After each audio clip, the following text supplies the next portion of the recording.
Hello and welcome to the Ice Guys. This is the show that takes you into the world of the National Hockey League. Every game, every day, from a betting perspective.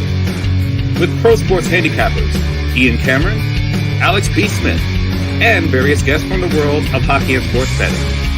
And now, here's your host, Ian Cameron. Welcome to the Ice Guys, presented by Boston Hemp Inc. Sunday, April 7th. Ian Cameron, Connor Mack, Alex B. Smith hoping to join us later in the show as well. We're ready to break down this Sunday NHL card. And the great thing about April regular season NHL coming down the stretch is that Sundays are more meat on the bone than normal. And this is great at this time of year. 9 games coming up here on this Sunday NHL slate. So we're definitely looking forward to that. Before we get into Sunday, though, we'll look back on the Saturday NHL action, which started with just an absolute rip-roarer, barn burner, whatever you want to call it, between the Tampa Bay Lightning and Pittsburgh Penguins. Just a huge game for Pittsburgh and a huge win. Just a critical 2 points for them. And for the Pittsburgh Penguins, for the whole time that they've put this run together to get themselves back into the playoff mix, I thought there were times where they won, but they escaped. You know, they had goaltending that saved their ass. They outscored the opponent. They capitalized on some opportunities. The other team didn't play well. Bad scheduling spots for the opponent, all that. And I thought Pittsburgh got to this point where they could give themselves a chance to make the playoffs without playing a truly spectacular game. I thought through 2 periods against Tampa Bay, that's maybe the best 2 periods of hockey from the Pittsburgh Penguins I've seen all season. The way they played in the first 2 periods against Tampa Bay, they were the better team, and it wasn't close in the first 2 periods. They dominated. They carried the play in the opening 2 periods, and it was very impressive. Yes, and Evgeny Malkin, who's had a brutal season by his standards, what a time for him. Better lately, going with 2 goals yesterday afternoon.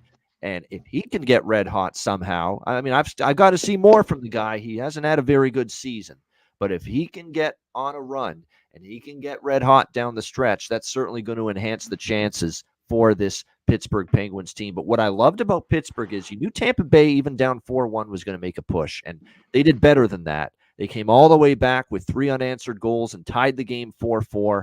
And you thought, uh-oh. At that point, I was worried about Pittsburgh even blowing the point. And I was worried about them losing in regulation at that point once Tampa Bay tied at 4-4. But they rescued it. Michael Bunting, with a few minutes left in the third, with a rebound goal to put them ahead 5-4. They hung on. Tampa Bay did everything but tie at the final minute. They had a million chances. Great sacrifice block and shots by the Pittsburgh. Terrific goaltending. Even though he gave up 4 goals, he was still very good, Alex Nedeljkovic. And the Pittsburgh Penguins get themselves a huge 2 points and a 5-4 win against Tampa Bay. They're right there in the playoff race, in a playoff spot as we speak right now, tied for the second wild card in the Eastern Conference. Boston with a 3-2 overtime win against Florida. That pretty much seals the division for them. I mean, they're now up 5 points on the Florida Panthers with just a handful of games left. So I think when you look at it, it's going to be tough now for Florida to win the division. I don't even think Florida really cares that much about winning the division. Paul Maurice kind of hinted at it all week. We're going to try to give guys rest. We've got a couple key cogs out injury-wise with Aaron Ekblad and Carter Verhaeghe. So I think they're kind of just, they don't care anyway. There's a team that barely got into the playoffs last year, the 8th seed. I don't think who they play in the first round or winning the division is all that, on the first and foremost thought on their minds right now. But nevertheless, whatever chance I think Florida had, to win the division, pretty much went away there with that 3-2 loss to Boston in overtime. Jesper Boquist getting the overtime winner. And that game had scrums pretty much after every whistle. You can tell there's not a whole lot of love between the Panthers and Bruins, as you would expect. Chicago 3-2 winners over the Dallas Stars. I'm not totally shocked by this. I mean, Dallas has been playing well. I still thought Dallas would win just because of how well they're playing, but this was a pothole spot. You're off a huge win against Edmonton. You got a big game on the road against Colorado coming up tonight. Figured you might be in a little bit of a tricky spot against Chicago, and they were. And Chicago got the job done 3-2 there. I cashed a ticket with Winnipeg, 4-2 win over the Minnesota Wild. Minnesota, good night. I mean, they were already out of the playoffs, but that pretty much seals it if it wasn't already, as the Jets get a 4-2 win over the Minnesota Wild. We'll stop there, and we'll get Connor's takes on those afternoon games. C-Mac, it was a wild afternoon yesterday in the NHL. It was. Shout out to everyone in here. JT, good to see you. Yeah, I got the setup back up, Bavana. Took me a little time from the move. Back to normal, the normalcy of my setup. Canadian Capper, good to see you. Robert, Realio Prime, the Grinder up in here. BG, all you guys. Shout out to you guys. Hit the like button. Yeah, let's get the light. I mean, we talked about here 3 or 4 weeks ago. I was like, Pittsburgh, off the ready to golf. Destroyed by Edmonton. You were on that day, on that Sunday, I remember. They trade away Jake Gensel. It's got all the warning signs of a team that's out. They were playing terrible. They trade away Jake Gensel. Everyone had the right to believe it was over for them. But here we are. But look, this is not just a product of Pittsburgh, C-Mac. This is a product of the Islanders, the Capitals, the Red Wings, and all these teams sputtering and stumbling in front of them to give them this chance to make it. Very, very true. And got a huge game tomorrow at Toronto. This Pittsburgh, that would be massive for them. You mentioned it. I think Panthers just want to get healthy. They don't give a shit where they're at, like you were talking about. Yeah, weird spot there. The Stars always kind of play down their competition. You mentioned the big game. We'll get to it tonight versus the Avs. Wild. I think they've kind of parked it. Same thing with the Blues. Just kind of go. Now they look decent first period. 2-2 and just kind of crumbled late, couldn't get anything going, losing to the Jets. I didn't have anything in that one. I don't know. Did you hit Columbus? I was on them. Flyers. Talk about a folding. I should have been on Columbus now because I just didn't trust them because they're decimated and Jet Greaves in net. I wasn't sure what we were going to get, and I still thought Philadelphia for as much as, and I didn't mention them. Of all the teams stumbling that have given Pittsburgh a chance, no team stumbling more than the Philadelphia Flyers right now. Nobody. Wow. Just absolute brutal stretch for them.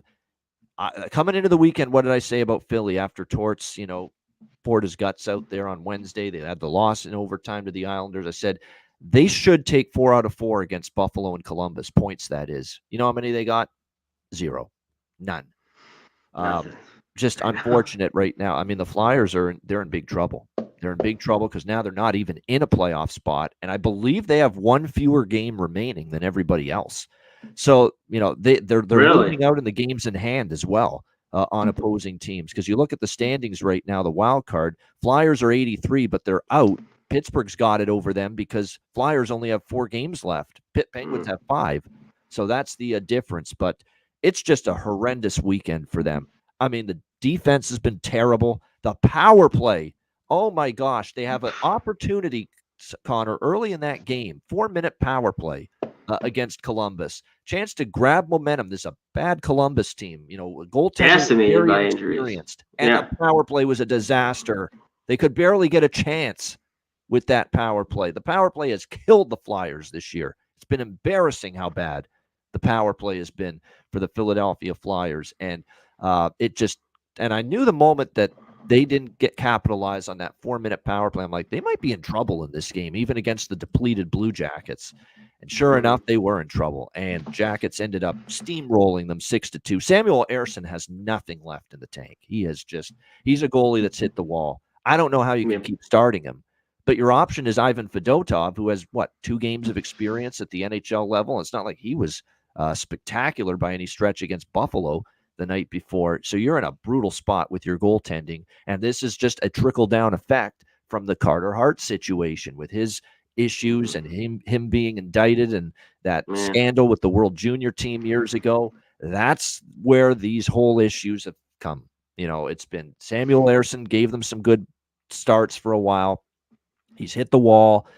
Fedotov is still someone you really can't fully trust. He's very young, and he didn't look as good against Buffalo. And then you had Sandstrom, who they don't even trust to start. He's back in the AHL, and they put Cal Peterson when he was here on waivers because he was so bad. So it's just a bad way for the Flyers goaltending right now, and that's a terrible loss for them. Not only to lose to Columbus, you're getting drubbed. You're getting absolutely crunched by that Columbus team, 6-2 last night. Just terrible stuff from the Flyers. I don't see them making it. I mean, the Flyer beat writers are all saying it looks like the season's over, and they shouldn't think that way because they're still tied with Pittsburgh. But it doesn't feel like they've still got a chance because of how bad they've been. Awful. They've just been, I thought they played a little bit over their head all year long with what they had to deal with, and it's just been, but it's just been real bad the last just see the bottom fall out like this in the last week or two. My goodness. Yeah, ugly stuff. Ugly stuff indeed. Quickly through the rest of the game, San Jose 3-2 over St. Louis. Shout out to Devin Cooley. We've made a few jokes about him and the bad third periods he's had, but credit to him. And he looks like a really genuine person. The interview he had after the game, getting his first NHL win yesterday, was excellent. Great to see that. So San Jose with a 3-2 win against St. Louis. It's back-to-back wins in 2 weeks for San Jose against St. Louis. So the Sharks, believe it or not, the lowly Sharks have had a big hand in ending whatever playoff hopes the St. Louis Blues had. Toronto with a 4-2 win against Montreal. Austin Matthews, 1 goal closer to 70. He's 6 away from that mark, getting his 64th goal. It was an onslaught from Toronto to start the second period, and then they pretty much used that 4-goal outburst to pace themselves to a 4-2 victory against Montreal. Best bet winner for me in this game, New Jersey, Ottawa, over 6.5. It cashes 4-3 Devils. The kind of thing we like, obviously, is 2 teams out of the playoffs and suspect defense and good over situations at this time of year, and that's why we like that Devils and Senators over so much, and the Devils get the 4-3 win there in that one. The Islanders, glad I kind of refrained from Nashville here. I was worried a little bit because the Islanders are the desperate team, the urgent team, kind of like what we saw with Tampa-Pittsburgh. Tampa's the better team overall, but urgency, you don't match it, you can lose. And Tampa lost to Pittsburgh. They couldn't match the Islanders' urgency, and same thing with Nashville to the Islanders. Although that being said, Nashville did have 41 shots. And look, Semyon Varlamov, he likes playing for Patrick Waugh because he was excellent. 41 saves shutout. He was magnificent for the Islanders in that game and gets them a huge 2 points. And now because of Washington stumbling, Philly stumbling, the New York Islanders with that win now are in a very decent spot, still with 5 games to go. And they have 85 points. So they're 2 clear of Pittsburgh and Philly, 3 clear of Washington and Detroit. Lou Lamoriello brought Patrick Waugh in here to save the season and try to get this team into the playoffs. And Patrick Waugh and the Islanders are closing in on making that a reality. But still a long way to go. But that was a big 2 points against a very good Nashville team for the Islanders last night, getting the 2-0 shutout there. What else did we see last night? We saw L.A. 6-3 against Vancouver. You talk about goalies that have hit a bit of a wall. You can say that about Casey DeSmith. I think he's hit a bit of a wall for Vancouver. He's done pretty well for the most part since Thatcher Demko's been out, but he's been struggling lately. It was not a good night from him. The team, a lot of mistakes. I thought they had enough chances, but didn't bury enough of them, Vancouver. L.A. was opportunistic, and a 6-3 win for the Kings there. And then the Battle of Alberta disappointed me from a total standpoint. We had the over trifecta. Unfortunately, none of them come through. It was a very good performance, actually, from Pickard in net. He faced 35 Calgary shots, only gives up 2 goals. Edmonton with a nice win on a back-to-back after beating Colorado the night before. 4-2 Oiler victory there over the Calgary Flames. I'm upset I didn't take Edmonton team total because I've talked about the team total against Calgary for a long time now, and I should have been on that. That should have been part of the repertoire, and I didn't bet it. Frustrated with that. But a solid night overall, and the best bet winning pushed us forward to a slight winning day. What do you think? What did you think of the night games there, C-Mac? Yeah, Leafs, huge. Second period, like you talked about, 4 goals, just kind of put that away. Yeah, I had the over. New Jersey, Ottawa. We'll get to Ottawa later. But yeah, fan appreciation night. We'll see if they could step up. Yeah, that was excellent by the Islanders to get that win. And that third period, 20 shots too. The Preds just couldn't get anything. Big win there. Yeah, I love the Kings last night. I thought, Vancouver, you mentioned DeSmith's kind of hit a wall. This is like Vancouver's time of year where they play so well. They're kind of choking. Like, I don't know. They kind of got to flip a switch, and we'll see if they can do it in the playoffs. I'm not so sure. Yeah, I didn't play Edmonton, Calgary. That was Calgary. as my guy Gokster likes to call it. But Oilers, He's yeah, Canadian easy and he win calls it that. That's not right. I mean, he's got to work. Calgary. Oh, I love it though. It's every time though. I know So. it does. Yeah, Calgary. It's not that difficult. Calgary. Yeah. I know it's Gary. We think of Gary, Gary as Gary. I get it. But when it's in the middle of a word, no, it's Calgary. There we go. Good stuff. All right, let's get into the Sunday slate. We got a game starting in half an hour. Top of the hour, TNT. Sunday afternoon game here on TNT National Television here. The Buffalo Sabres, Detroit Red Wings. Detroit minus 130 home favorites, 6.5 the total in this game. You know, I didn't mention Buffalo as far as the teams that are still battling in the playoffs, but Buffalo does have 5 games left, and they're only 4 points out, so they're not totally dead yet. But this is one of those games where they got to have it. You know, if you want to extend the hopes for another day, you have to win this game, and preferably in regulation. Lose this game in regulation, I think then we can finally say enough with this Buffalo nonsense about them making the playoffs. I think they're probably already not going to. If you ask me right now, they're not going to make it. You know, there's just too many teams. They got to jump. Too much has to happen. But Buffalo enters this game 4 points back, 5 games left, and they know they need 2 points here. Simple as that. You have very little room for error, margin for error. So you need that win here today. So, you know, I'd expect Buffalo to play hard, play strong here, and they have won back-to-back games this week, beating Philadelphia and Washington, 2 teams they had to beat to maintain this little sliver of hope that they have to make the playoffs. So I don't want to lay a price against Buffalo in this spot, but I mean, Detroit's coming off a game where they played a very good Ranger team, very close, very tough, 4-3. They got some offense going. Dylan Larkin's played great, and obviously we talked about it all the time, how much better they are with him in the lineup.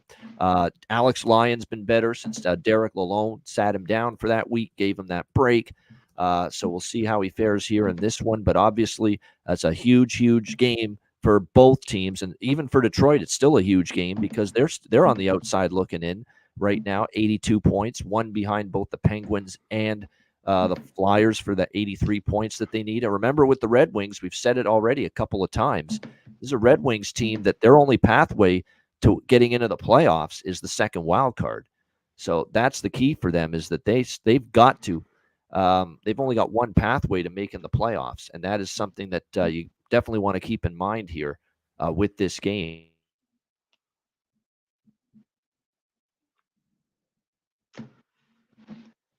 Is that me? No, I think Ian's computer might have frozen. Okay. He might have to pop back in with this one. But yeah, I mean, Connor, we can start with you on this one. I mean, big Atlantic Division matchup. You know, both these teams, like I said, needing the points. Ian, you back? No, sorry about that. I didn't realize. Double Ian. Yeah. We're back. Yeah. So again, the Red Wings only pathway, Sabres only pathway too, both teams, because they're in the Atlantic, is the wild card. I mean, the other teams that are in the Metro, they've got 2 pathways to make the playoffs: third in the Metro or the second wild card. So that is why there's less margin for error for these 2 teams. You know, to me, I'm staying off the side. The one thing I am interested in somewhat, and I've been burned by a couple of these games because I'm kind of leaning with the series history the way it's been. Like, it's been goals galore between Detroit and Buffalo. 6 of the last 7 meetings have gone over the total. The last meeting, though, didn't in Detroit. It was that 4-1 win for the Red Wings. So I kind of want to look at an over trifecta here, but recently these first periods have not been getting the job done from a scoring standpoint. Look at Tampa-Pittsburgh yesterday. Perfect example. Same time as well, 1 p.m. Eastern at start time. First period was slow, 1 goal, and then the floodgates opened after that. So this might be a spot where full game over, I do like it, 6.5, but I'm going to pump the brakes on the over trifecta here. I'm worried about 1-0 or something like that again in the first period, and then the floodgates open second and third. This might be a good live over after the first period if it's no score or if it's 1-0 after the first period. That's going to be the approach. I'll dabble a little on a full game over, nothing on the side, and I'll bet live over going into the second period if we have that 0 goal or 1 goal first period in this game. Alex is with us now. Alex, welcome in. What do you think here, Buffalo, Detroit?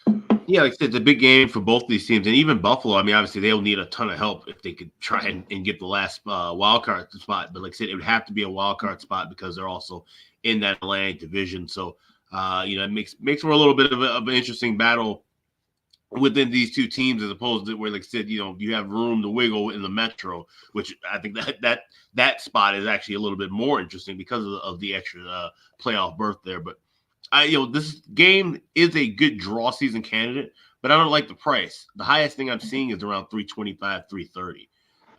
So this is one where I might even look to bet the draw live. Wait for a goal, hope for a goal somewhere in the first period. And then, like I said, maybe that's when we jump in with the live over. But I'll be probably grabbing a live draw here as well. So this is a good live betting game. Kind of wish this one was going on around 2:30 or so. But, more likely be on, or at least getting off the air when this one gets closer to the end of the first period. And that's when I'll be looking to jump in on it. 3 very clear, cut and dried goal. Actually, yeah, 3. Maybe a little on Jack Quinn because I think he's good and he might be heating up. He had 2 in the last game against the Flyers. 3 very clear goal props. 2 for Buffalo. Tage Thompson has been good lately. He's showing up in these big games. And JJ Peterka. How can we not look at JJ Peterka again for Buffalo? 7 goals, 2 assists in the last 7 games for the Buffalo Sabres. And the clear choice for Detroit is Dylan Larkin. That guy shows up in the big moments, in the big games. Scored against the Rangers the other night, a big goal in that one. Dylan Larkin is someone that he looks ready for these moments. If they make the playoffs, he's going to have a big hand in it. He's been great. They just need a lot more of those Red Wing teammates of his to jump on his back and play the way Dylan Larkin does, because he's been excellent down the stretch. He's doing everything. He's doing his Crosby impression for this Detroit team. He's trying to drag him into the playoffs. Can the rest of his teammates join him? C-Mac, what do you think here? Sabres, Red Wings. Yeah, I don't know. I'm sure they're glad he's back in there. And sometimes he just has got to do a little too much. I don't want the side. The other on Friday was one I was just kicking myself. I want to take the Sabres so bad, but they just haven't strung 2 wins together all year. It seemed like that was just last 2. I know they finally did, and there's maybe that was more. They're playing a little bit better hockey, but the Flyers are just awful. We just talked about it. It was kind of both where I just didn't, and I was kicking myself. Sabres come through. A little bit of Buffalo to start winning here and pulling maybe a few wins off towards the end of the year when they don't have anything. I mean, like you guys talked about, they still could get in, but they need a lot of things to happen for the wild card to win. So I don't want anything on the side. You mentioned, Ben, I remember that last month, the game, the 4-1, big win for the Red Wings. Dogs, too, in that game. I think right around plus 115. But the games before this in the series, bunch of overs. That's what I want to look at. But these morning games, we talk about all the time, tricky. They're just, especially maybe the first period. You guys mentioned it. Maybe look to a live over if this, starts out slow in this one. But as of now, I'm off. Right, and that's one thing, too. These two teams are used to playing a lot of day games. They've been doing that for the majority of the season. So there may be less of a feeling out process here than say, with some other matchups. Exactly. They're very familiar with each other. Prior to that 4-1 game, it had been over in every recent head-to-head meeting. So it's going to be interesting to see. A lot of goals, too, in some of them. Like 10. A lot of goals. We'll see how that fit. How it fit. Now, if this was Buffalo-Detroit like a few weeks ago when Alex Lyon was just a hot mess, I'd be really loving the over here. But he's been a lot better lately. He kept them in it against the Rangers. Luukkonen's been pretty good, for the majority of the new year, but still series history, you got to lean on it. So I did.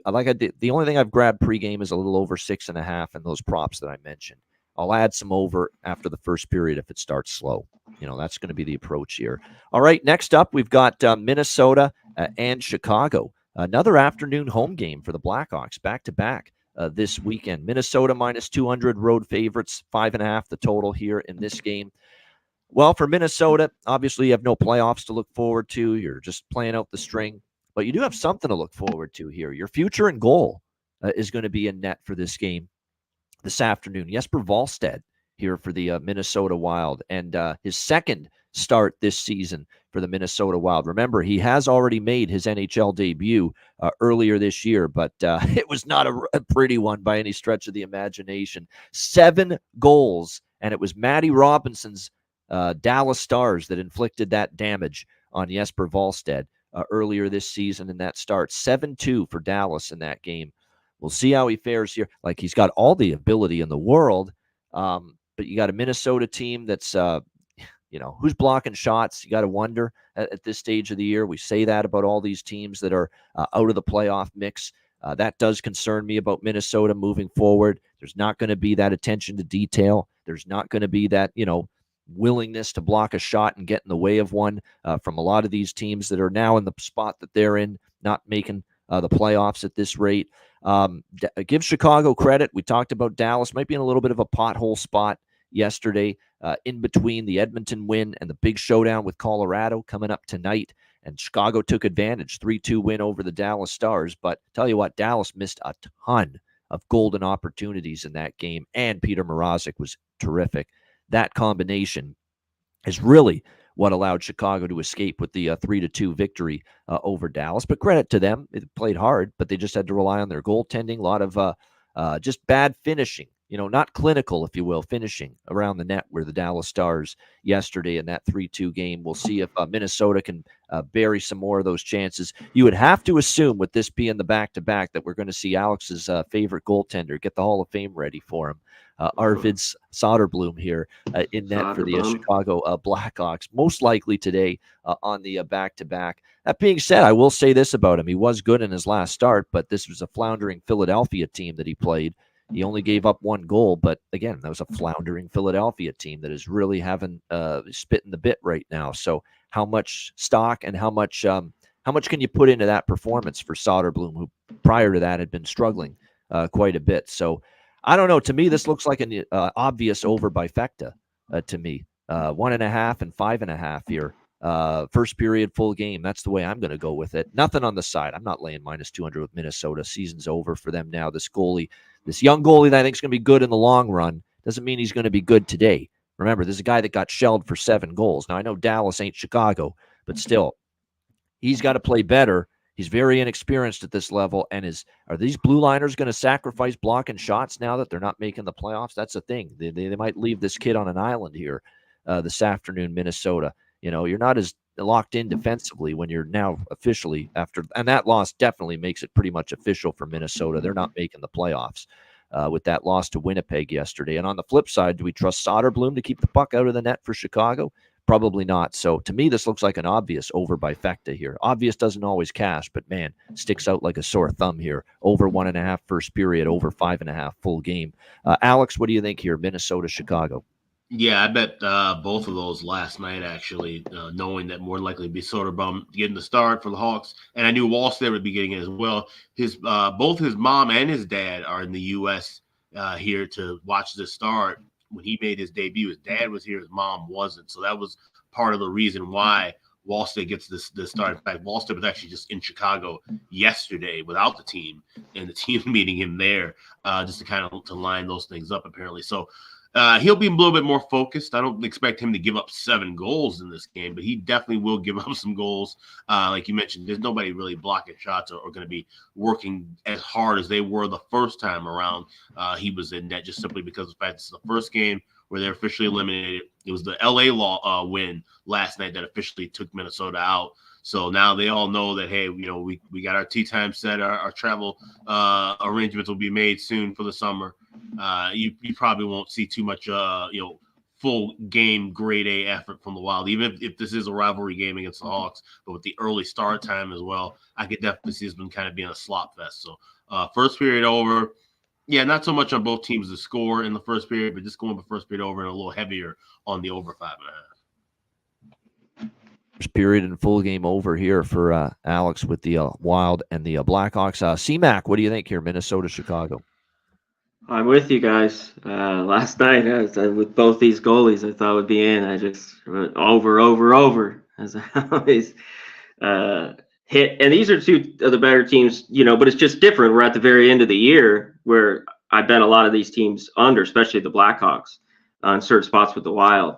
The Wild you talked about are out of it. Should it be this big of a number? I'm tempted by the Blackhawks, but I don't know if I could do it. And the Wild have just owned them. I think they beat them 10 straight. It's just been kind of a beatdown.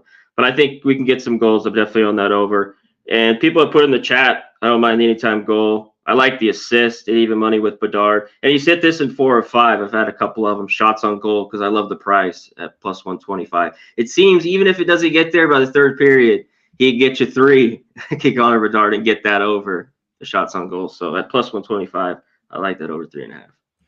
All right, there we go. Liking the shots on goal prop, and I'm going to start when the playoffs begin, starting to dig in more to the shots on goal, and hoping I don't, because I'm not a big fan of them now with the way we see shots get taken off the board during games. That always bothers me with betting those. But playoffs, you've got less games, less opportunities, so got to be a little more creative. And I will be getting into the player props more once we get into the playoffs in a couple of weeks.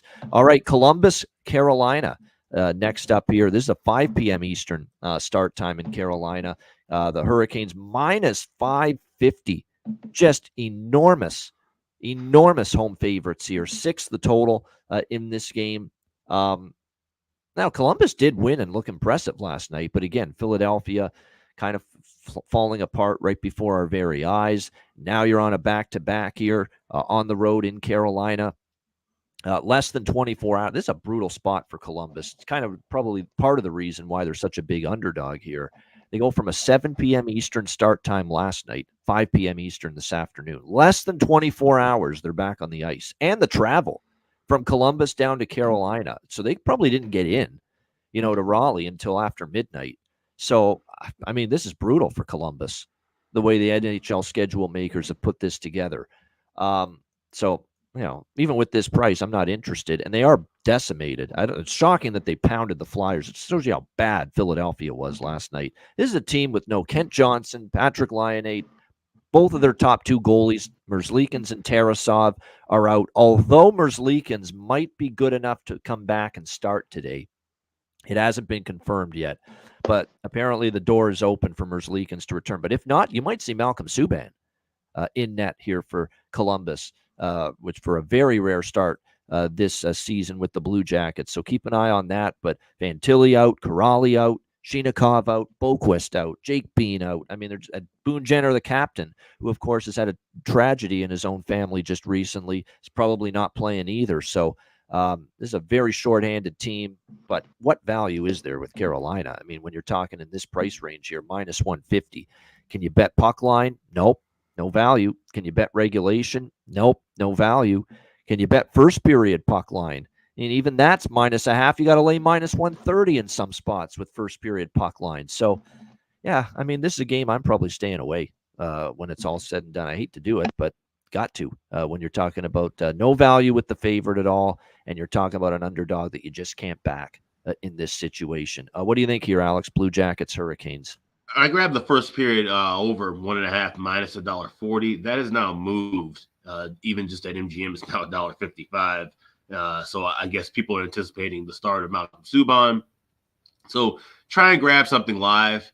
Try and grab 5.5 laying a price, 1.5 laying a little bit less than 150 in game. That's the only thing I could go with here. Like I said, these prices are astronomically high. No way to back Columbus with Subban at plus 410. No way to do anything with Carolina at 550 or cheaper. So it would mostly be a pass pregame if you couldn't get 140 or cheaper than that, and then try to look for some of the overs in game at better adjusted prices and numbers. I'm seeing right now there's you know what I might do? I might do a little split here. The BetMGM, for our first period team totals, that's usually where I like to go for first period team totals. There's an over 1 minus 140, over 1.5 plus 155 first period team total for Carolina. That might be something to consider there, just because that's the best approach in my opinion. Yeah.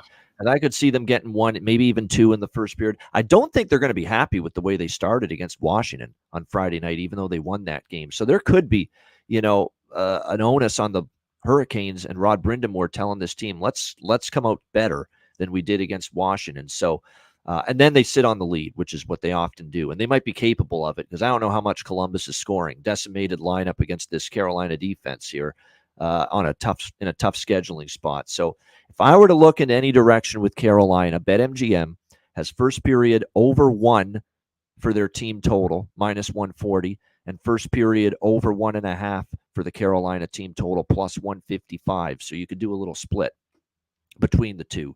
I think they absolutely score 1 goal in the first period. I think that for sure. So if you bet over 1 minus 140, I think push worst case scenario. But I think there's a very good chance they might end up getting 2 goals in the opening period and then doing what they typically do. They'll sit on the lead and bring it home against a team that's in a very tough spot here today, the Columbus Blue Jackets. All right, next up, we continue along here. We've got the Ottawa Senators taking on the Washington Capitals. Washington minus 140, home favorites. The total in this game currently at, looks like, let me see here, 6 shaded to the over as far as this game goes. I mean, Ottawa started to head back downhill again after that little win streak. Remember that little win streak? We were talking about it. Here's Ottawa playing their best hockey now that they're out. Well, they've been knocked down a peg or two the last couple. Back-to-back losses to the Minnesota Wild to end the road trip. And then back home, they lose 4-3 to New Jersey last night. Now they're on a back-to-back against a Washington team that desperately needs the win. It feels like this should be a spot for Washington to get back on track and win. But minus 140 with what I've seen out of the Capitals, that's not an easy bet for me to make. It's just not, especially at this price point here, minus 140. And with what I've seen from them here. Even the Carolina game on Friday night, you're going to see they got out to that 2-0 first period lead. Don't be fooled by that. The shots were like 17-3 for Carolina in the first period. They scored on 2 of their 3 shots. One of them was an Ovechkin deflection goal. And then they just got dominated in that game. If not for Darcy Kemper, and I can't believe I'm saying that because he's had a rough year, but he had a really good game for Washington for a change. He kept them in it, but again, they were gassed in the third period. Carolina caught them, tied the game, then got the game winner late in the third period. So this is an Ottawa team they should beat. They've got the rest advantage. It's a back-to-back for Ottawa. They're starting to, plunder again a little bit these last couple of games. The Senators, their little streak that they had is done. But minus 140 with Lindgren playing the way he's been playing lately. I talked about it. He's played a shit ton of games, and it's adding up right now. He's not seeing it right now. These point shots, Alex, repeatedly, game in, game out right now with Washington. The opponent shoots from the point. He's not tracking the puck. He's not picking it up. And there's so many of those type of shots that have gone past him, and that's a sign of fatigue on a goaltender. And he's played a shit ton of games. These have been high-stress games because of just the importance of every game and trying to make the playoffs. So I'm not comfortable personally laying minus 140 with Washington or taking Washington at all right now in their form. But I'm not on Ottawa either. This is another tough game. Draw maybe. But, again, you got to trust Ottawa to compete on a back-to-back. Can they do that? That's going to end up being the question. I will say this. The 2 losses they've suffered were both 1-goal losses. So it's not like they were blown out to New Jersey and Minnesota. So maybe I get there with a small piece of the draw. Other than that, I think tricky. Totals-wise, lean over because I think Washington right now defensively is not, and goaltending, don't trust them fully right now. Yeah. In Ottawa, right now, team out of the playoffs, I'm not betting unders with teams out of the playoffs. So over by default if I'm looking at the total here. Alex, what do you think? Sens, Caps?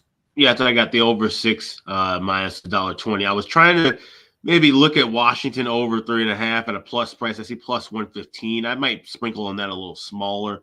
Obviously, they need the game more than Ottawa, but I think, like I said, they're having their issues on their own back end. We should see goals go back and forth. So I'm a little more comfortable with that. Just that over 6. That would be my larger play on this game. And I notice Alex is having that same first period over trepidation with some of these games as me lately. I mean, it's crazy lately how it's been a really big time pattern where first period, 1 goal, no goals, and then suddenly here's the second period and the floodgates open. That happened with Calgary and Edmonton last night too. Now the full game didn't quite get there, but the first period was dead as a doornail for the total, and then sure enough, second period opens up and floodgates open. I think we figured, well, at least, you mentioned it the other night in our chat, but I kind of was thinking about that. And the conclusion that I could just try to come up with is that teams realize they're fatigued. So they're kind of conserving their energy and not doing much in the first period where, we talk about October and November, everybody's full of energy and they're ready to their way into the game. Yeah. Right. So they know that, hey, we have to bottle and conserve our energy. And I think that's what we're seeing, especially from, like I said, these playoff teams and certainly these teams that are fighting for points. Which once again kind of leads into looking at the unders, looking at draw season. If they're just trying to control the puck, control the pace of play, but they're not taking a whole lot of shots, being really conservative with this shot selection, not passing the puck around too much, just trying to enter and establish the space in the zone. And then that takes away from that's kind of killing off clock and taking away from those scoring chances early in the game. Yeah, no question. Yeah, John Carlson, great point in the chat from Terry Ray Vegas. It's 100,000th game tonight, so they'll do a little ceremony. They do the 1,000th game milestone ceremony pregame for everyone in that spot. But yeah, John Carlson maybe has a big night, or at least gets a point, maybe even a goal. And shoots the puck a lot, which he's been doing a lot lately anyway. John Carlson, he has been shooting the puck quite a bit. So, I definitely think John Carlson props are not a bad option here for this game. We got C-Mac back with us. C-Mac, what do you think here? Ottawa, Washington. This game. What happens here? I thought maybe if the Sens had anything yesterday, would have been a decent spot for them. Plus money, they get shut out. The Panthers, and they just look horrible again, especially early. I know you got a couple of those goals. I had the over. You talked about Ian, but man, it is rough. Loser to 3 straight. In this game, too, do we get the goals? It's weird. The prices on these team totals are high. Like the Caps, even the 3.5 is plus 110 or around there. They haven't had 3 goals in almost 2 weeks since March 26th. And so it's just been ugly. How good they were kind of defensively and playing the style that they wanted. It's just kind of crumbled here the last few weeks. And they're leaky a bunch of goals. So I couldn't do anything in this game. This was the quick cross off for me. All right, quick pass here for C-Mac with this one. Batherson for Ottawa, for Washington. Ovechkin's on fire. Ovechkin is, again, got their only 2 goals. Got both of their goals against Carolina. Ovechkin's been very good. And all of a sudden, the secondary scoring has kind of tailed off. All of a sudden, we're not seeing Sonny Milano anymore. We're not seeing, Hendrix Lapierre. Where the hell's he been? These guys that really stepped up for a while there, they're quiet right now. And Max Pacioretty's not doing a damn thing either for Washington at the moment. Yeah. So it's been all on Ovechkin's shoulders. We'll see if he can get a little more support offensively here in this matchup tonight. All right, Arizona, San Jose, playing for exercise. Arizona minus 220 road favorites, 6 the total in this game. This is one of those games where, again, when it's 2 teams out of the playoffs, I can only look at the over. But this one, I don't know. San Jose has not been that kind of team just lately as much. I mean, we look at their last 5 games, 4-1 to the under. They're not scoring a lot. The goaltending has been a little bit better. Blackwood, by the way, I should point out, who's probably going to start here after Cooley got the game yesterday. He was better against LA, kept the Sharks in it. They lost 2-1 to the Kings in that game. So this is one of those games where it's probably not much I do other than maybe a couple of player prop looks. I would still consider that kid as if he's back in the lineup. I know he obviously didn't score yesterday for San Jose, but it's another home game. The family went there to see his debut. If he's back in the lineup for this back-to-back game, you would think the kid out of Quinnipiac, Colin Graff, which you can get upwards of plus 500 for him to score a goal. That might be worth a look. Klim Kostin, there's value because he's playing on the top line for San Jose. Arizona, Bukestad, Gunther, Cooley, Doan, who, of course, got on the board in that crazy epic comeback against Vegas the other night. There's actually a good prop game. Over, maybe something small on over 6, but actually what I like here more than anything are props. And like I said, I think Graff for San Jose, maybe Kostin for San Jose, and maybe for Arizona. The same players I've basically mentioned because they've all been great lately. Bukestad, Cooley, Gunther, and, of course, Josh Doan. Who has been terrific. I think I read something that he's got 6 points in 5 games, Josh Doan, since joining the Arizona Coyotes. So making his papa, Shane Doan, very, very proud and happy. What do you think here, Alex? Arizona, San Jose. This is a complete pass for me. I want nothing to do with either one of these teams. Arizona laying 220 is just crazy, especially on the road. So it's a pass. No, not after that kind of win either. You have the win of your season maybe. That 6-goal onslaught against Vegas, down 4-1, and you win 7-4. I ain't laying 220 on the road with a team after that kind of spot, but I don't like San Jose enough to take them either. Yeah, good call. What do you think here, Connor Mack, Arizona, San Jose? Yeah, Eklund, huge game yesterday. I think you'd still go back to him at a pretty good price for a goal or shots on goal in this one. This is tough, but I got to do it. I have to have a piece of the Sharks here. I don't think the Yotes should be favored like this. On the road off the big win you mentioned in Vegas, just too inconsistent. The Sharks team hasn't been great, but you were talking about a little bit there, Ian. They've been better defensively a little bit. This team can't light it up, so they have to play their style here. And maybe we get goals, but give me the Sharks at this price, almost plus 200. I got to take it. Well, I don't think that's crazy. I think in a game like this, look, whenever I see a game like this, and Arizona's a better team, but this is not a great spot, and the price is awful. I thought I would probably lean San Jose too, but yeah, no, I'm not gonna, not gonna with the Sharks. Not gonna do it. Not gonna do it. No. All right, Nashville and New Jersey. We've got the Devils minus 115 home favorites, 6.5. Yeah, the Devils are slight home favorites here. That did surprise me. I know Nashville lost yesterday, but that was a little surprising to me to see Nashville end up being slight underdogs here in this match, especially with Saros in net for this one. They saved him for this game, and it looks like, look, you would think we saw Jake Allen last night. You know we're going to see tonight one of our favorite fades, Kaapo Kähkönen for the New Jersey Devils. So, yeah, to me, I'm on Nashville here. This price is just a little bit insane, quite honestly. And I know Nashville, I know they let Alex down. I was a little leery of taking Nashville, but I still leaned to Nashville yesterday. But they got goalied, by Semyon Varlamov, who had just an incredible game, 41 save shutout for the New York Islanders in that game yesterday.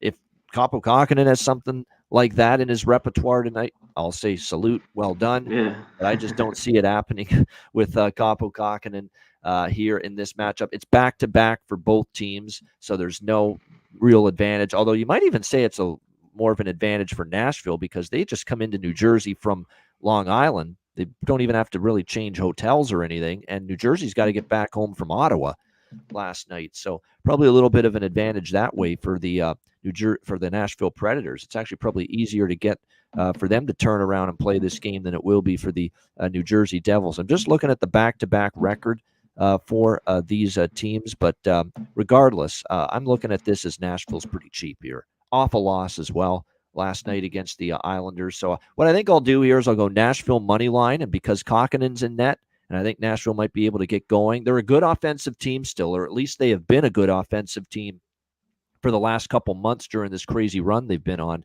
After a rare shutout loss like that, you'd expect maybe the floodgates can open a little bit here for the Nashville Predators tonight in this game. So what I'm going to do here is Nashville minus 105 money line, and what I did is I also split it with the team total for the Nashville Predators here, over 3.5 at plus 124. Really nice plus money price, plus 124 for Nashville's team total, over 3.5 tonight. What do you think here, Alex? Predators, Devils.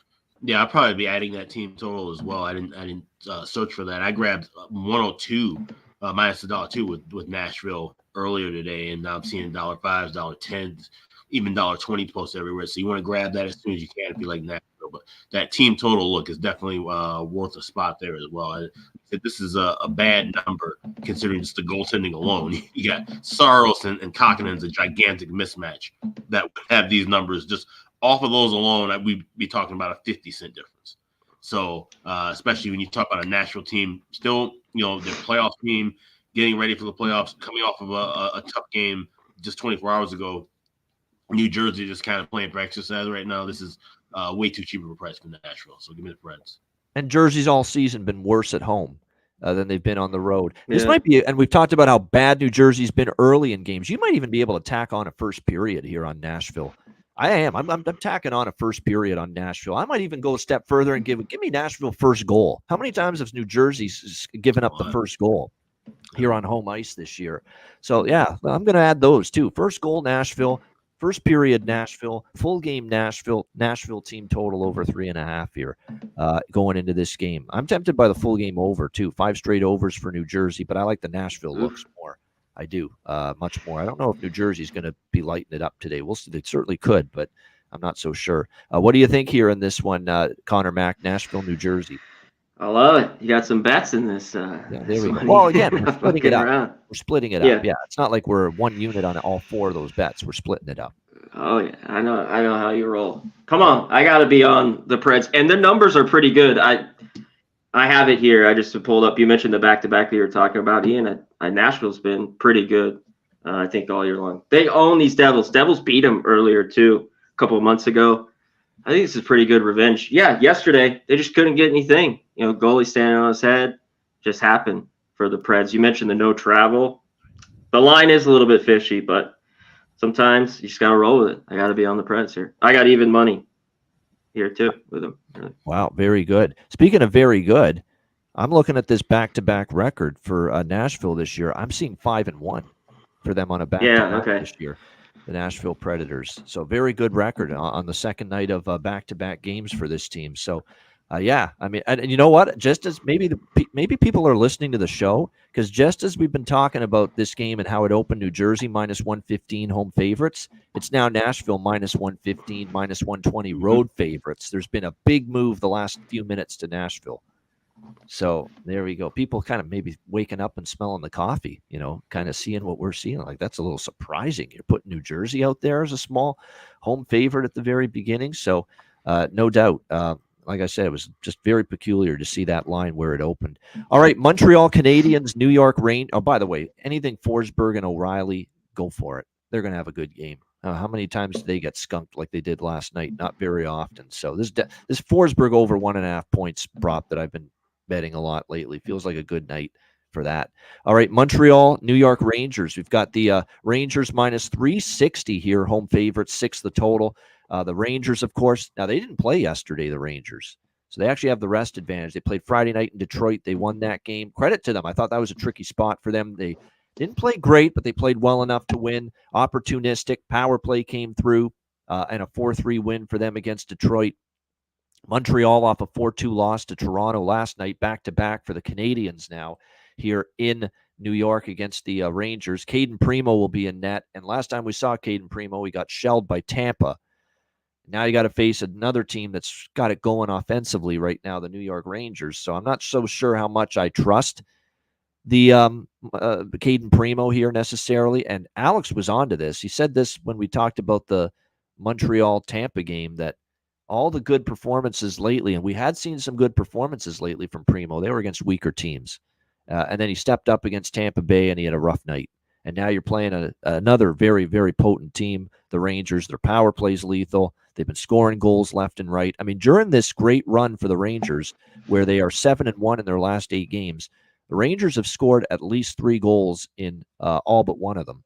So they've scored 5, 4, 6. They've scored 4+ goals, the New York Rangers, in 6 of those 8 games. So they have been over city. It's been cashing, Yeah, they've been very good. There's no question. And what's scary about the Rangers, and John's pointing it out, a lot of the damage against Detroit was Barclay Goodrow was ice cold before the last few games, and he's starting to heat up. Will Cooley, the rookie, chips in.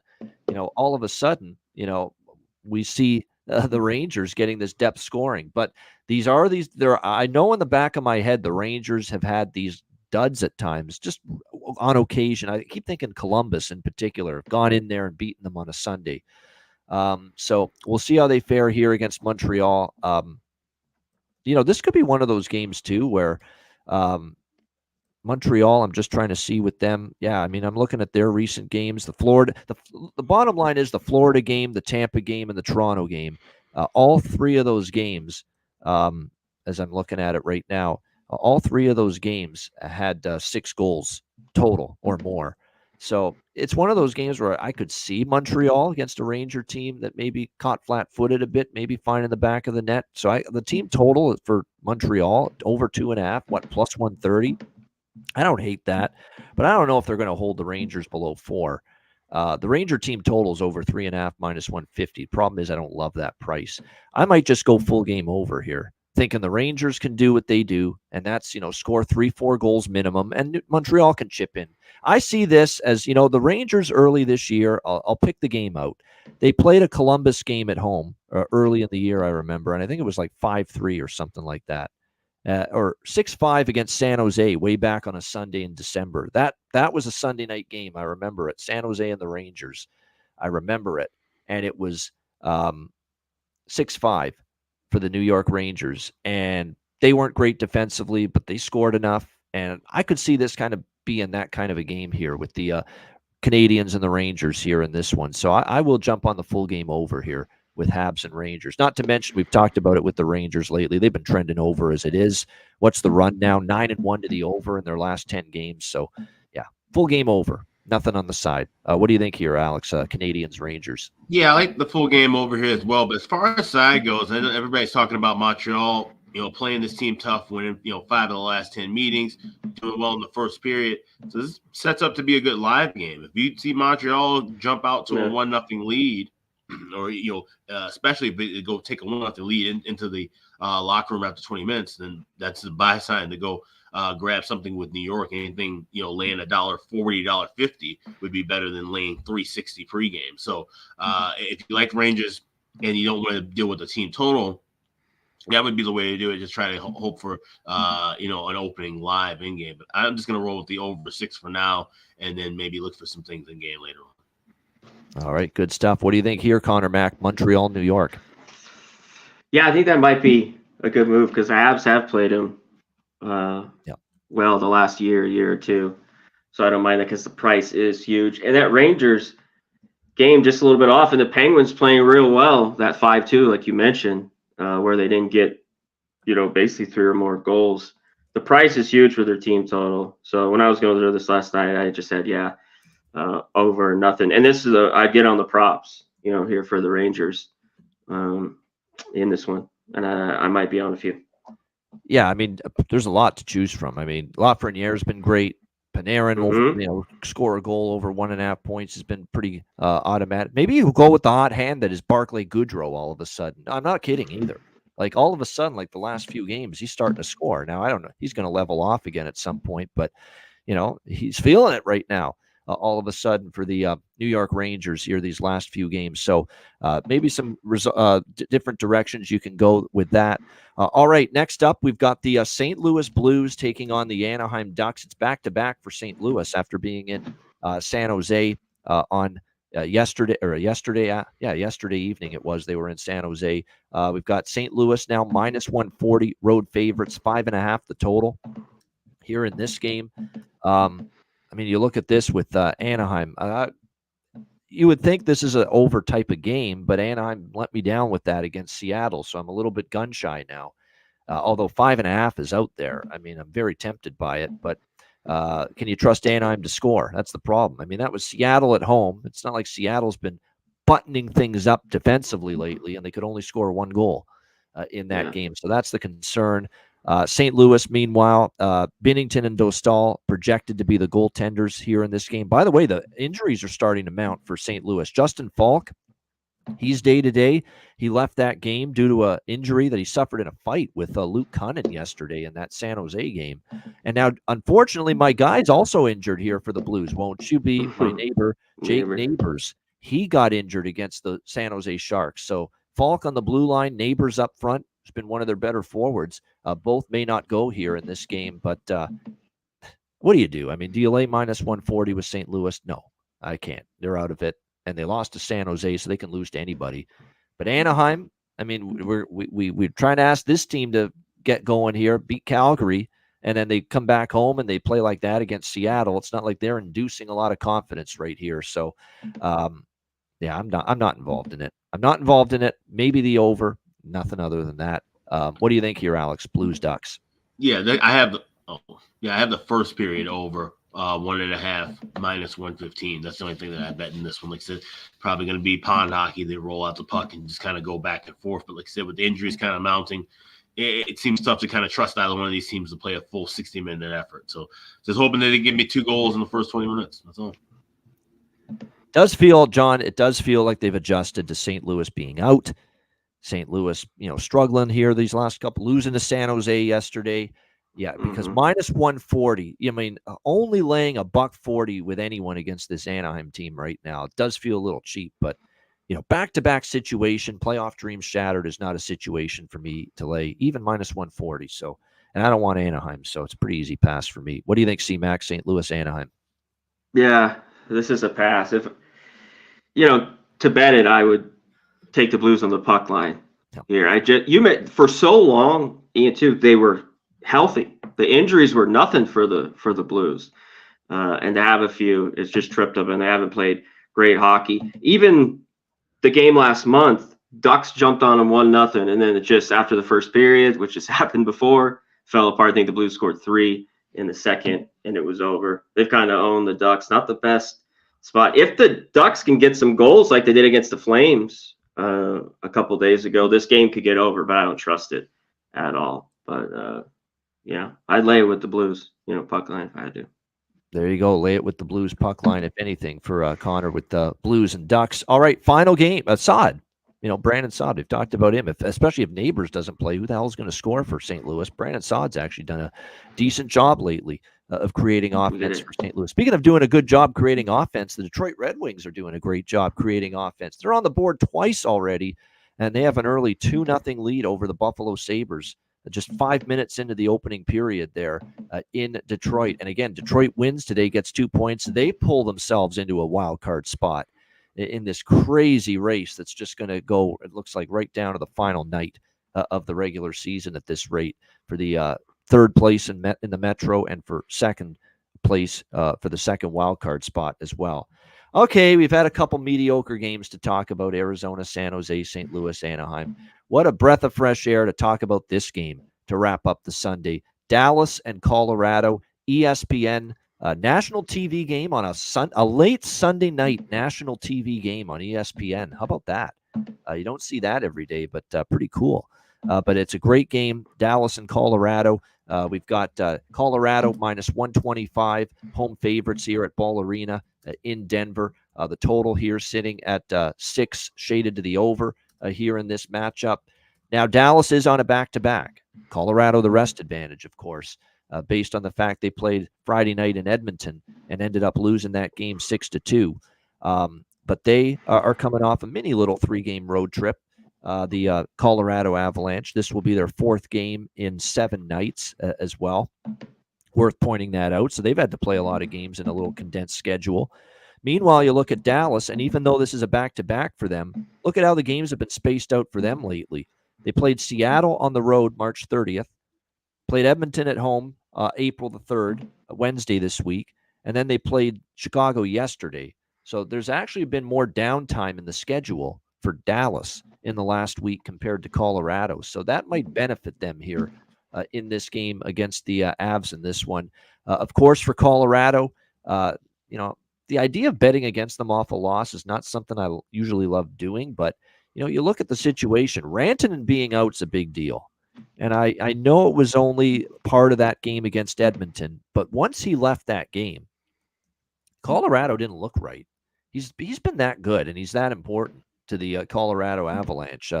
And Edmonton played well, but I thought it got worse for Colorado after Mikko Rantanen left that game due to injury for the Avs. And he's probably not going to play tonight. Now, it hasn't been officially decided upon that he's going to miss this game, but the chances of him playing are doubtful at this point for Colorado. So there's going to be some line juggling required from Jared Bednar. Right now, it looks like Drouin, McKinnon, Big Val Nichushkin's probably going to move up to the top line to take the spot of Rantanen. He'd be the logical choice, which means you'd have Lehkonen, Middlestat, and you'd probably have to move the old man, Zach Parise, up to the second line. He might be the guy that ends up moving up for Colorado. We'll see how this goes. For Dallas, this is a Colorado team that has drummed them, that has owned them, essentially. And this year, these teams have played each other twice. Colorado with a 5-4 overtime win in January. And then I remember it was a Betcast night, February 27th. Dallas was in Colorado. 5-1 Colorado. It was a brutal spot for Dallas. They had that ridiculous schedule. All these games, that road trip, back home for one game against the Islanders it was on the Monday, and then they had to play on the road back-to-back in Colorado on the Tuesday. The schedule got Dallas big time in that one. I think Dallas could get him here. I do. I don't love the series history, but I'm going to take a shot on Dallas here, plus 105. I am. I think when you look at this situation here, it's a very, very big type of statement for a Dallas team that's kind of not had their way against Colorado. Avs a little vulnerable right now. They played a lot of games with travel this week. Dallas comes in here, save Jake Ottinger for this game. And Jake Ottinger's been absolutely spectacular for the Dallas Stars. He enters this game. What's the run been for him? 6-0 in his last 6 starts, 2 goals or less in all 6 starts for Jake Ottinger coming into this game. He's given up a grand total of 7 goals in the last 6 games for the Dallas Stars, ramping up into that playoff form. Even on the back-to-back, keep in mind, for Dallas, this was an afternoon game to a late night game. So the back-to-back is not as detrimental. You've got more replenish time and downtime between the Chicago game yesterday and this one. So I think Dallas can win this game personally. And obviously on the road, they've been pretty solid all year. So I'm going to take Dallas here, plus 105 in this game. I think Rantanen, especially if he's out, and that could be also a symbol to Jared Bednar in Colorado that, hey, let's take it easy here down the stretch. We got Rantanen out. I know there's a couple other players that are playing through some injuries. There's talk that Makar's been playing through a little something lately. Let's take it easy here.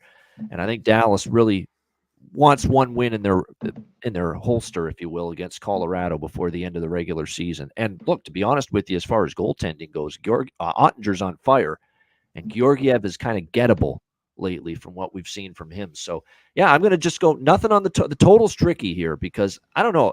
The way Ottinger's playing, I don't know if I'm rushing to over like I normally would be in a game with these two teams, but I do like Dallas here, plus 105. Alex, what do you think here? A great game to wrap up the Sunday night, Dallas, Colorado. Yeah, it is, and it's an intriguing game, and it's a lot of conflict, obviously, not just because these two teams are battling for the division and their rivals, but conflicting trends here. And the biggest one that lands on Colorado, and I didn't realize this, shout out to Ralph Michaels for catching this. When teams play in Colorado, the second night of a back-to-back, going back to March of 2021, those teams are 0-21 last 21 meetings. And Dallas has been in this spot 4 times, including that game that you mentioned when we were on the Betcast in February, that 5-1 loss. So that's a bad spot. And we always talk about trying to quantify the altitude and the home ice with Colorado. That may be one of those things you can kind of point to. So I don't like Colorado here laying $1.25 with a bunch of these injuries in a huge game. But I'm really leery about Dallas in the second of a back-to-back, even with coming off. I'm a little leery of it now too, but I'm sticking with it. I think they find a way. Yeah. Ottinger makes 48 saves, stands on his fucking head, and they win. There you go. Yeah, well, and that's the thing. That's what will need to be done, and you're going to need that from him. And Georgiev, like I said, been shaky lately. They've been running him into the ground. Probably going to be the downfall of the Avalanche once they get into the playoffs. But in a game like this, maybe he steps up as well, carries his team, knowing that they're going to be shorthanded some guys offensively, knowing that they're going to have to tighten things up defensively against a good balanced attack from Dallas. So give me the draw here. I got the draw plus 325. That's the only thing that I could come to a conclusion with here. Even the over kind of scares me off a little bit because, like I said, Colorado missing some guys, having to shake their lines around a little bit. Maybe this thing starts off a little bit slower than what we've seen, and this has been a heavy over trend, a heavy first period over with these two teams. But I probably will be waiting, and of course we all will be looking at the second period over because it's a Dallas Stars game. But that might be the time to look at any full game looks with the total as well. So live looks for the total. Going with a draw, staying off of a side. Bet that guy every game to score a goal for Detroit moving forward. Dylan Larkin, he just made it 3-0. He shows up, man. He shows up. That guy's a heck of a captain. He shows up in big games, plays his tail off.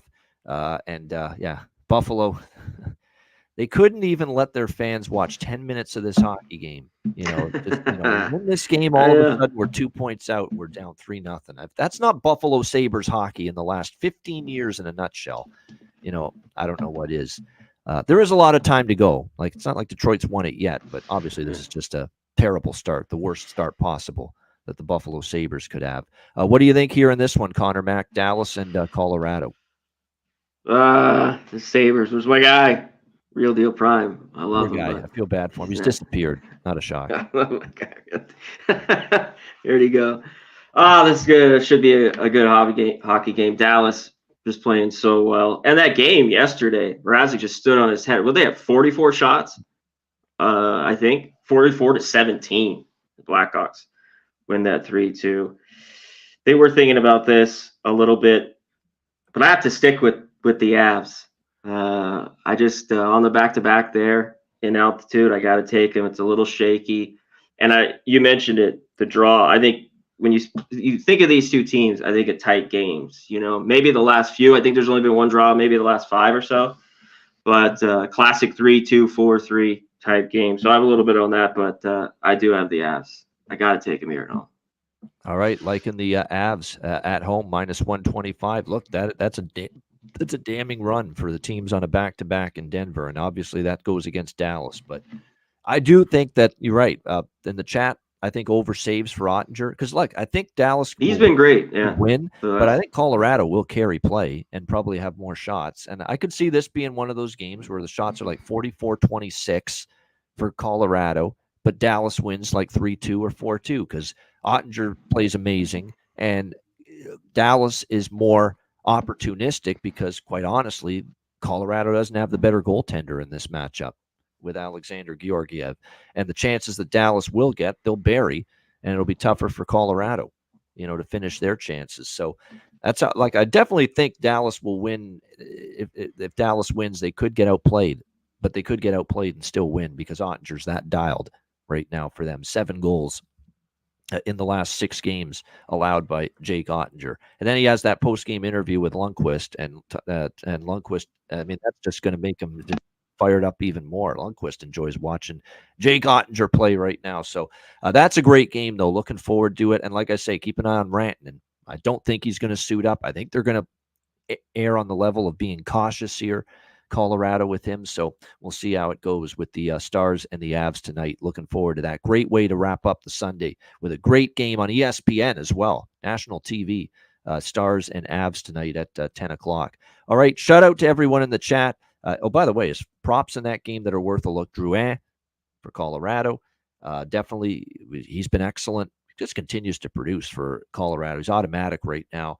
For Dallas, I'm going to take a shot again if he's in the lineup. He might not be, though, because if Seguin is ready to come back tonight, Maverick Bourque might sit and Seguin comes back in because I think that's what DeBoer is going to do. If Seguin can play, it's probably going to be Maverick Bourque coming back. So, coming out of the lineup, I should say. So, keep an eye on that. Jamie Benn in a game of this magnitude, I think he could step up here. Rope Hintz is starting to heat up, and of course, it wouldn't be a Dallas game without me betting on Wyatt Johnston. He got sent back down. A good call. Okay, Maverick got sent back down, so that probably means Seguin's coming back tonight for Dallas. But yeah, and Wyatt Johnston, it goes without saying. I think most Dallas games now we're betting props with him lately. All right, great stuff. Great Sunday show. Great Sunday card coming up. Shout out to everyone in the chat. Hit the like button if you haven't done so already. And here it is, our April live betcast schedule. There it is on the screen. 5 live betcasts coming up here in the month of April. Tuesday, April 9th. That's this week, 2 days from now. We've got a free betcast for all. Tuesday, April 16th, the final week of the regular season. It's a Patreon exclusive live betcast. And then we have 3 Stanley Cup playoffs live betcasts at the end of April. Monday, April 22nd, that one is free for all. Thursday, April 25th, that is a Patreon exclusive. And Tuesday, April 30th, another Patreon exclusive live betcast. So 5 betcasts all together in the month of April. 2 free for all, 3 Patreon exclusive. So make sure you check those out. And if you want to be part of the 3 Patreon exclusive betcasts, either to tune in or join us on the stream during the betcast, make sure you sign up, subscribe, patreon.com/ice guys, just $10 per month. Goalie charts, totals charts, our daily sides totals and player props posted on the page each and every day. And of course, Patreon exclusive live betcasts only available there. And our Players Suite interview series will resume in the off season. Like last year, we'll interview a bunch of current, former hockey players, and it was a lot of fun doing that last year. We will definitely be doing that again this year. So patreon.com/ice guys, just $10 per month. And again, your subscription goes a long way to keeping the show going long term. So sign up now. Great time to do it right before the playoffs.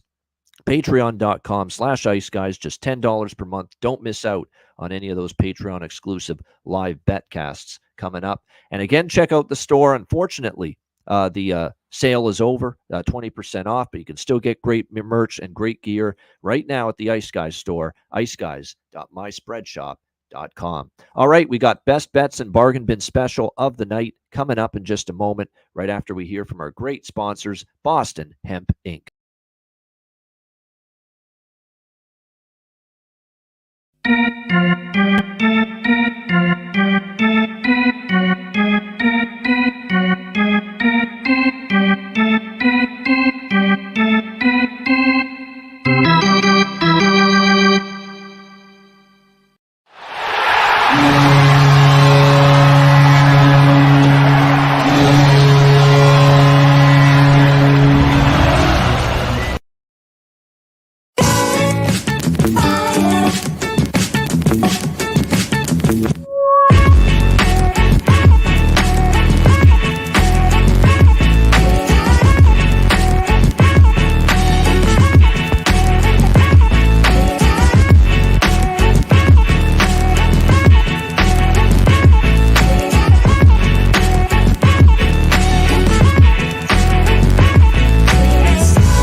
All right, Boston Hemp Inc. Make sure you check them out. Get 20% off all orders on the site using the promo code IceGuys at bostonhempinc.com. All right, bargain bin special of the night. We're in that part of the year where the Sunday cards are a lot bigger, so there's a lot more choice out there when it comes to bargain bin special. Alex, what do you like for the bargain bin tonight?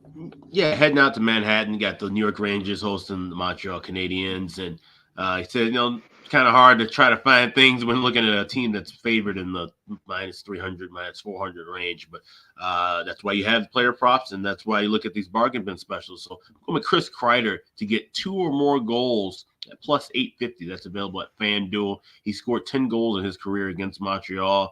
He's one of those guys that really kind of gets things ramped up and going. So give me Chris Kreider, 2 goals or more, plus 850. That's my bargain bin special for Sunday. All right, there you go. Chris Kreider over 1.5 goals, 2+ goals for the New York Rangers. Bargain bin special of the night for Alex B. Smith. Connor Mack, what do you got for your bargain bin special? I'll go into the Rangers as well here. I think he's got 3 in the last 5. Kako here, plus 360. I think he can get one tonight.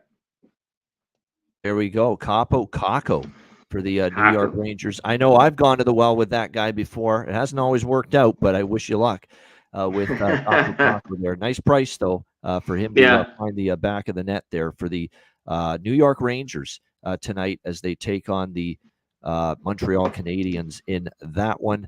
All right, for my bargain bin special of the night, let me see. I'm going to go to that Dallas-Colorado game. He's been pretty noticeable lately. He's been playing well. I see a former NHL player who knows a thing or two about hockey, our good friend Jason Demers, who's going to try to be on one of the betcasts coming up, say about him the other night. He's all over the ice. What a game he's having. I think it was the game against Edmonton, and sure enough, he scored for Dallas in that game. Let's go with Sam Steele for the Dallas Stars here, and I have noticed him play well. Now, I know he's down the lineup right now in that 4th line spot, but he's had a lot of chances lately. He's had a lot of jump, been playing pretty solid, and he's been chipping in. And you can get plus 800 for Sam Steele to score a goal tonight for the Dallas Stars. So we're really going digging here for the bargain bin. We're reaching down into that bargain bin, and we're going right to the bottom, and we're picking out a real bargain for the pick today. Bargain bin special, Sam Steele, Dallas Stars plus 800 for my bargain bin special of the night. All right. Best bets for this Sunday. Alex, what do you like here for best bet? Yeah, I'm going to go with Ottawa, Washington. Going over 6 minus 120. Like I said, I just feel like this could be one of those games where, Washington obviously, has more to play for here, and they get that offense running. And he said they're having some issues on their back end, so Ottawa should be able to find some goals there as of their own. So let's go Caps and Sens over 6 minus 120. That's my best bet for Sunday. All right. It's not my best bet, but I like it. It's on my card. Ottawa, Washington, over 6, -120 for Alex B. Smith with his best bet. Connor Mack, great job as always on a Sunday with us. What do you like here for best bet? I took a couple last night. I got to take it. Get the best number you can. I'm glad it's moved. Predators, even money. Get what you can. Got to go with the Preds. All right. There you go. Nashville Predators for Connor Mack with his best bet. And my best bet is, this exact same one, Nashville for me as well. It's upward. Actually, it's gone up to -115, -120. That's still a very playable price. That's in my good. opinion. I think they get the job done. They've been great on the second night of back-to-back games this year, and we've got one of our favorite goalie fades in the league, Kaapo Kahkonen, in net tonight, most likely for the New Jersey Devils. Nashville for me. And I've got him in other ways, too. First period, I got a little team total as well, but we'll go with the money line as well, -115 for Nashville to get the job done against New Jersey for my best bet for this Sunday NHL card. That'll wrap up this edition of the Ice Guys. Thanks to everyone for joining us. Hit the like button. On the way out, we appreciate it very much. A reminder, the Ice Guys is live 7 days a week, Monday to Friday, 2 p.m. Eastern, Saturday and Sunday, noon Eastern. And if you can't watch the show live, you can download the podcast in audio form on all major podcast platforms, Google Podcasts, Apple Podcasts, Spotify, Stitcher, iHeartRadio, Amazon Music, and more. Download the Ice Guys podcast when you can't watch the show live. Great week ahead.